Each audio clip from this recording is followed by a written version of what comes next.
Hi, I'm Scott Davis. Welcome to New World Birth. By accessing this presentation, you're inviting me to share this information regarding our passage through this challenging and very hopeful time.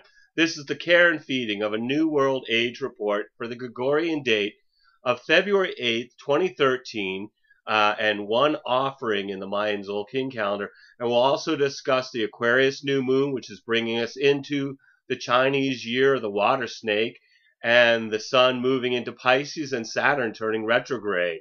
February 8th is one Maluk or offering, which carries the themes of water, rain collected in water pots, vessels of gratitude for life, clouds heavy with rain, the sacred jade stones that are used in rituals and burials, offerings made in ceremony, baptisms, and purification, deep undercurrents of emotions, restoring equilibrium, appreciation for creation, releasing negative patterns, energy and emotion, and accepting change. And the day glyph for offering depicts a fish who represents the Mayan water deity. I love this connection between the fish of offering and all this Piscean energy of this report period. Not to mention that the new moon for this report begins the Chinese year of the water snake. So this is all about water, and Maluk is nice water. The energy for this 13-day period is about gratitude for life and cleansing the past for transformation in the present. And astrologically, the one offering Tzolkin begins with Saturn, which is right here, appearing to slow down at the opening of this 13-day period prior to appearing to move retrograde or in reverse motion from our perspective here on the Earth. And that happens on February 18th at 11 degrees of Scorpio, right down there. And as I mentioned in the last report, planets don't really move in reverse in their orbits, but they appear to move backwards, much like being in a car that's passing a slower moving car. There's a point where the slower moving car appears to be moving in reverse when compared to landmarks in the far distance. So and those landmarks are, in astrology, are the zodiological constellations. The themes of Saturn and Scorpio are loss, depression, failure, fear, the shadow, betrayal, and all this stuff that just goes really, really deep. Superficiality just won't cut it with Saturn and Scorpio. And this is a very different than Saturn in Libra, which we had for several years until it moved into Scorpio on October 5th of last year. In Libra, Saturn had people trying to determine whether they could make a deeper commitment in their relationships or just cut the losses before Saturn moved into Scorpio.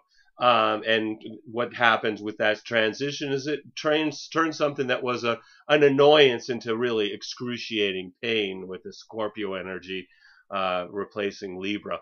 Now people who did not make a commitment one way or another in their relationships are finding that they're being forced to face the music and address the unpleasant issues that they had been avoiding up until this point. And these can be very difficult and often painful decisions. And for me, what I really appreciate about human design is every design reading makes someone aware of what their strategy and authority is, which I just feel is an amazing tool for making any decision during this time of uncertainty, where the consequences of choice will have an effect for years to come. Because Saturn takes 29 years to make a complete orbit, so we're talking several decades to fix some of these decisions. But there'll be plenty of time to really understand the repercussions of all choice, whether it's good or ill.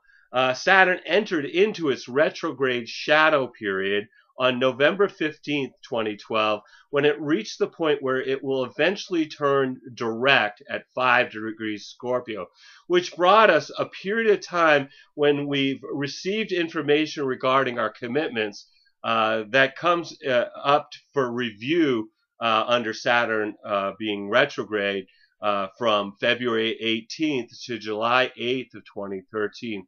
This will ultimately yield a change in course regarding these themes during the period from July 8th to October 14th.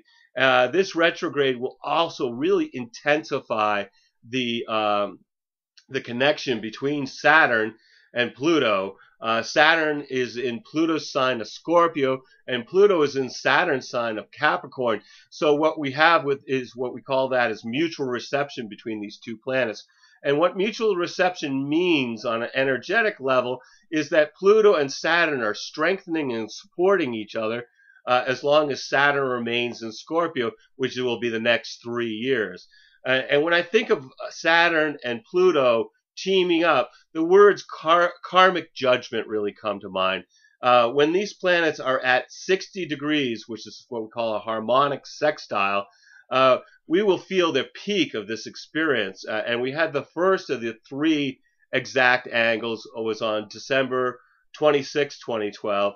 And then the other 2 hits will be on March 8th, and then again on September 21st of this year, which means that this is going to be a real strong force in both the equinox charts of 2013. And I'll be discussing this in much more detail in the coming months.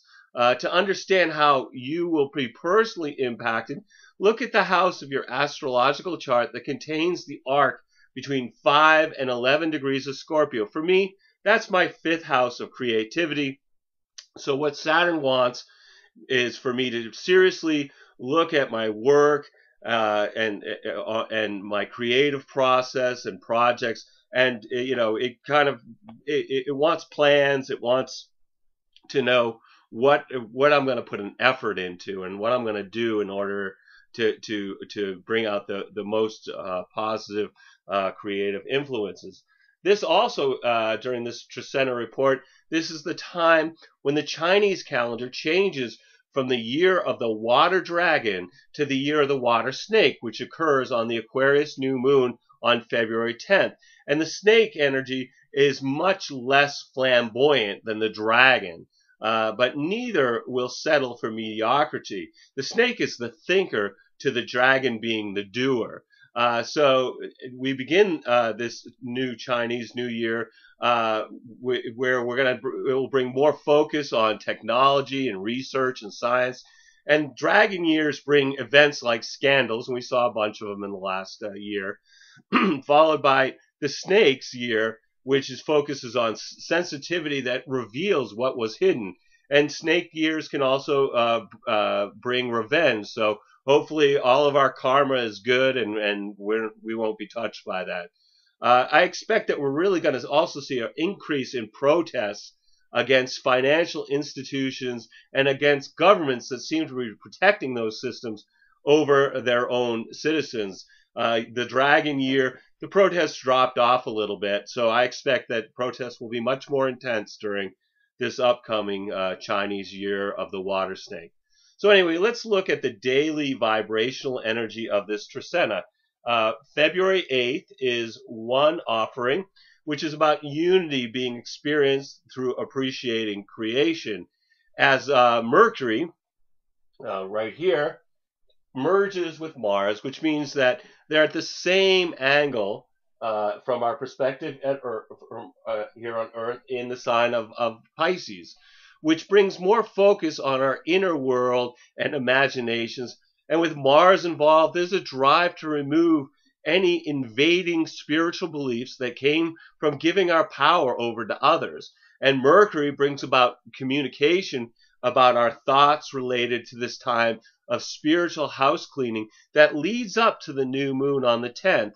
And on the 8th, we also have the moon moving from Capricorn into Aquarius, and it makes no aspects. So the day would be really well suited for rest and integration of all these changes that we're experiencing as we're kind of sloughing off the parts of our spiritual world that really aren't us, that are conditioning that we've received from others.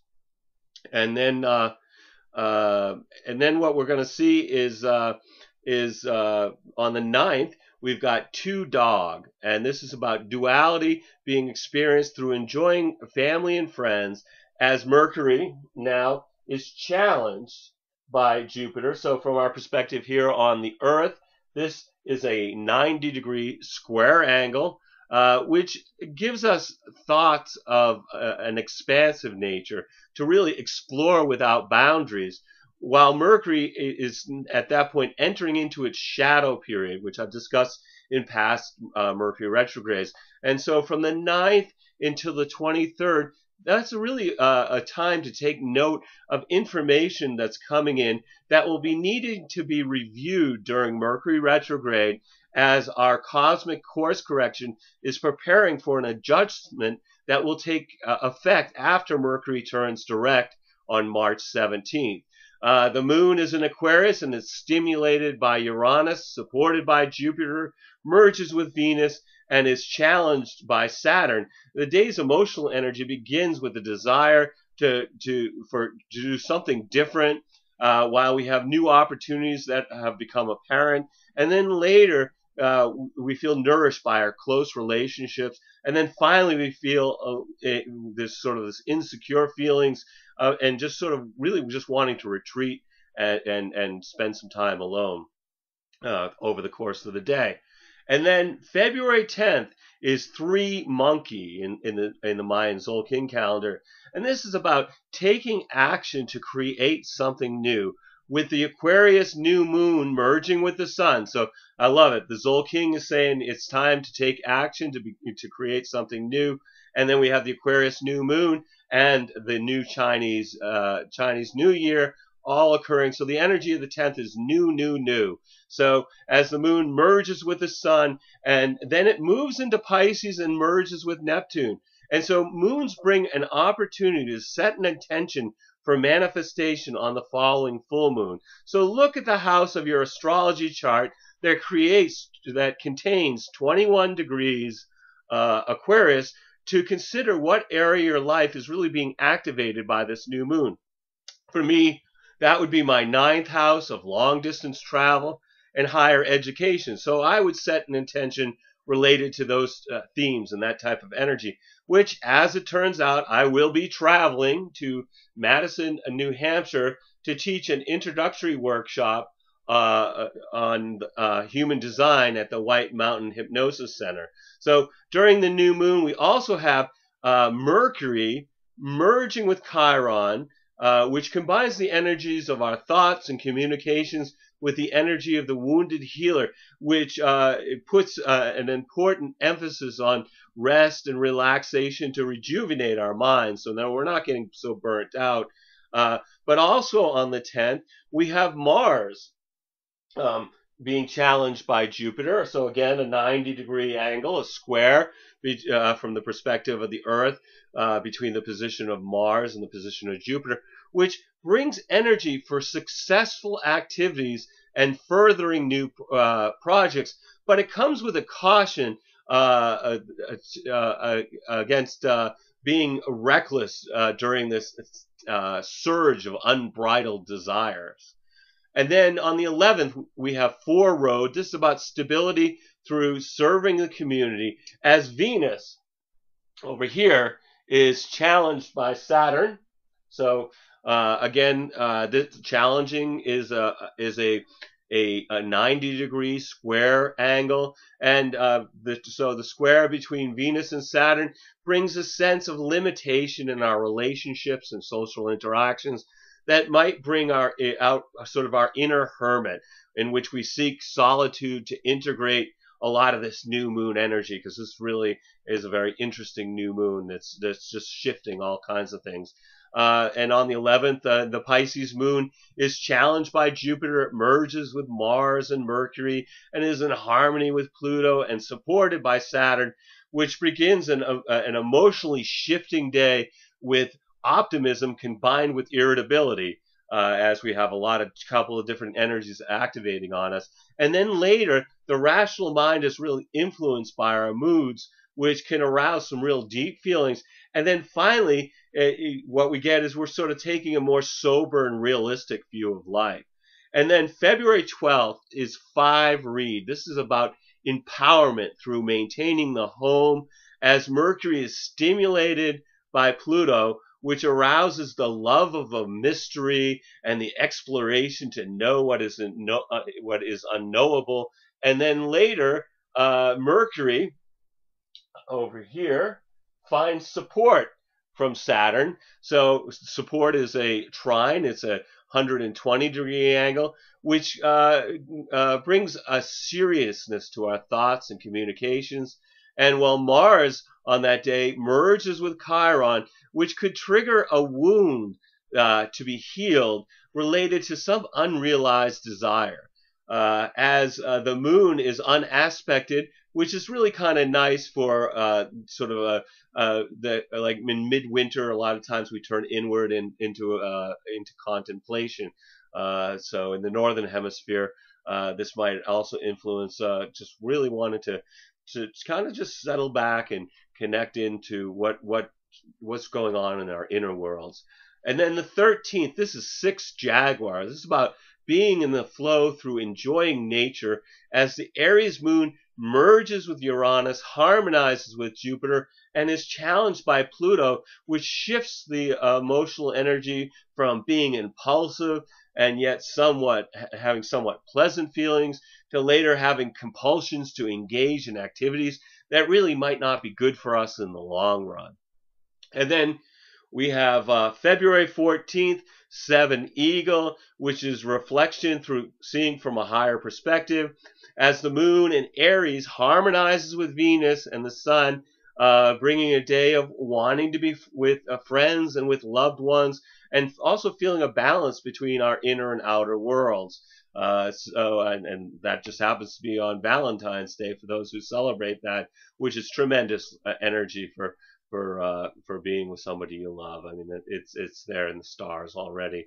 The 15th is 8 Wisdom. This is about balance through introspection, meditation, and forgiveness, as Mars is now in harmony with Pluto. So we have Mars here in harmony. This means this is a 60-degree angle. It's what we call a sextile. And it brings energy for reconstructing our inner world after we've gone through this period of cleansing out foreign notions that occurred. The cleansing occurred at the very beginning of this One Offering Tzolkin. And then the moon is in Taurus. It's in harmony with Neptune, which brings great sensitivity to others' moods and also the possibility of having psychic experiences for those of you that are kind of wired that way. February 16th is 9 Earth. This is about patience through gratitude for Mother Earth, as Mars now finds support from Saturn. So now we have Mars in a 120-degree trine angle with Saturn, which adds plans and structures to our inner rebuilding. And what it does is to take practical action and use these changes to inform our outer world experiences. As the moon in Taurus is supported by Pluto, in harmony with Mars and Mercury, opposed by Saturn, and challenged by Venus, the day begins with real intensified emotions and the desire to work independently from others, and also feelings of loneliness and isolation are all themes very early in the day. But then as the day goes on, it shifts to having increased social contacts and conversations. And then by towards the end of the day, we're really having some pleasant feelings for those that we interact with, especially if the purpose of the interactions is to getting to know them better. The 17th is 10 Flint. This is manifestation through reflection and introspection, as the first quarter moon is challenged by the sun and Neptune, which is challenging for following daily routines, as there is sort of this underlying tension. And then later, folks slip into daydreams where fantasies seem more important than reality.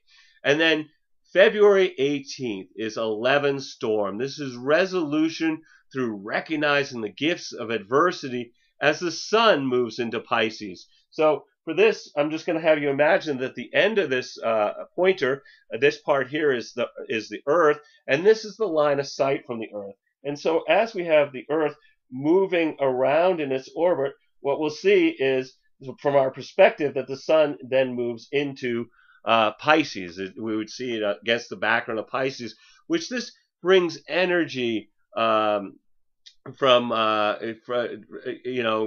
the next month while the sun is in Pisces. And it's really about illuminating the intuitive, unseen realms and inspiring spiritual and psychic experiences.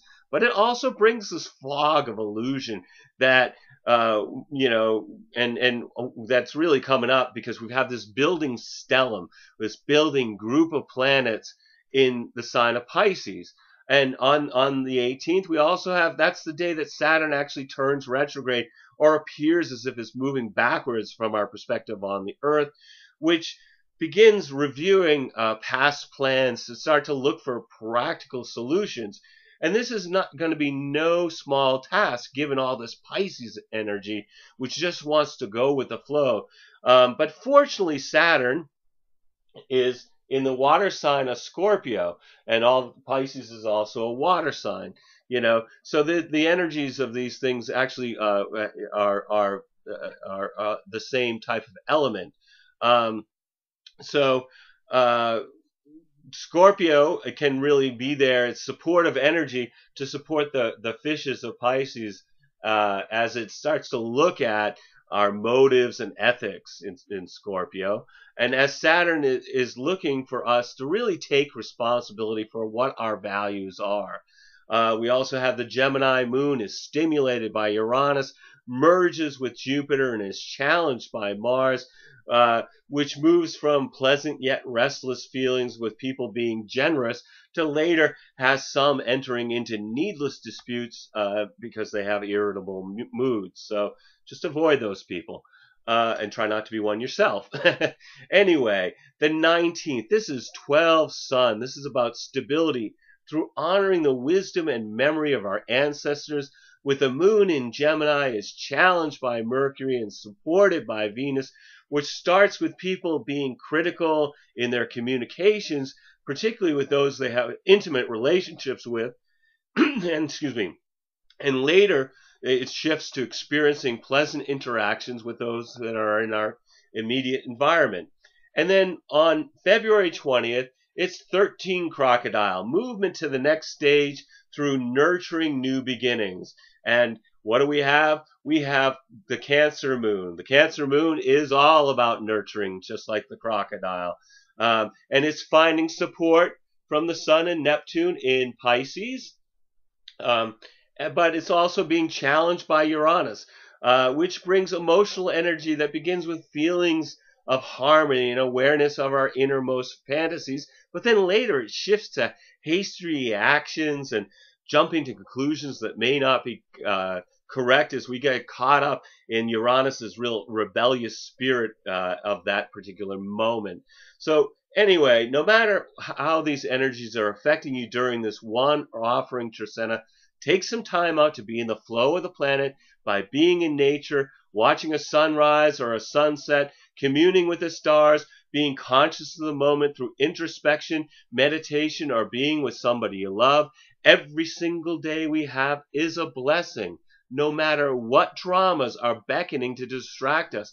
But just take some time out to observe the play as well as acting your part, because remember, you are a spiritual being having a human experience. Anyway, thank you for checking out New World Birth. The next segment of Care and Feeding of a New World Age will be on February 21st, 2013 for One Wind, and we'll also discuss Mercury turning retrograde, Venus moving into Pisces. You can check us out on Facebook or YouTube or the Mayan Magics website, and I encourage you to share this information as videos or as text as widely as you choose. As always, I invite you to email me at newworldbirth@yahoo.com if you have any questions or if you wish to schedule a reading. And readings are how all this gets paid for. So I would encourage you, if you're thinking about it, contact me. I am providing readings and wish to make this service available to the greatest amount of folks. So I created 3 options with 3 levels of compensation. And these readings are really designed to provide information to help you navigate these difficult times. At the most basic level, we look at your human design chart to help you understand how to use your individual strategy and authority in making life's decisions based on your unique design. I include the next 3 months of astrological transits as they relate to your progressed and natal astrology charts, along with the human design reading at the middle level. And then at the top level, I record the human design and astrology transit reading, and so that I can send it to you as an MP3 file that can be downloaded to your computer. So if you've been thinking about getting a reading, please contact me. I would love to be able to provide you a reading during these uncertain times. You'll have to be able to either call me in Maine in the USA, or we can connect with Skype so that you can receive your reading. I'm also accepting donations to try to keep these reports freely available and keep this thing going. As always, I'm blessed that you've taken the time out to connect with my passion for these ancient mysteries and their application in our journey during this incarnation. The light in me honors the light in you. Namaste, in Lakesh, and I'm looking forward to connecting next time. Thanks for everything.